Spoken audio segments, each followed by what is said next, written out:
le to ku swi kota ku dzaha timbangini ntsena ya ukuthi uphethe ukuphapha yaphapha crazy vape lena no so ngefara sakho siyangifundisa asikho la ake sofuna icode 40 ya ama crazy uyazi ukuthi ngifuna ukushaya amatraka yabona ngikwazi ukufaka imali endlini sitoze ngotrain alright ke ayihambe famba kusase songa nalaso yasambe selama training academy uyofunda le code 14 yakho serious crazy I think she just keep just sokwazi ukuhamba fast at least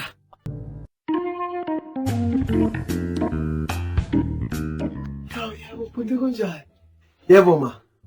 Ngiyathi umfana lana uthi ufuna i-code 14 nemishini anyana nje 2-3 nyanga noma ngathola i-forklift or athole ingilokho crane mobile crane and whatsoever yazazi.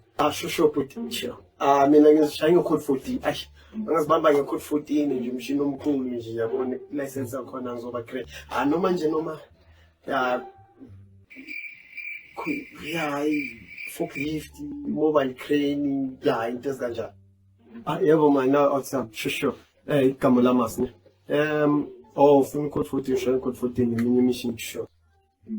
Okay, hamba kahle. Sure. Since ufuna i-code 14 i-350 registration fee ne.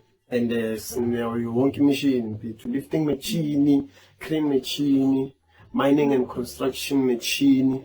And driver's license and other compliance skills courses. So njengoba wena uzishaya code 14 nje yami you pay 350 registration fee ngithola start training sure because ne 350 vele then ke imibu sezohafiwa vele ngesikhathi masilokusiya so yeah ngijabulela ukuthi uze ngijabulela ukuthi ubelana nje yami we're gonna have a good time sisonke uzokufaka and 100% guaranteed uzopasa nje uzopasa shale trunk shosho uzoshaya trust 100% pass ya kusasa lokho kusayo uzaba la ya kusasa no akusasa kutheni ngalo aqala uzaba la okay sibonile ke bhuti shapu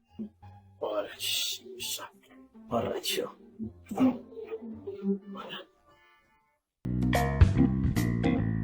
Hey, so when the code 14, drive my truck. Yenze imali. Ngondle endlini. Danke Lamas Training Academy. Yebo.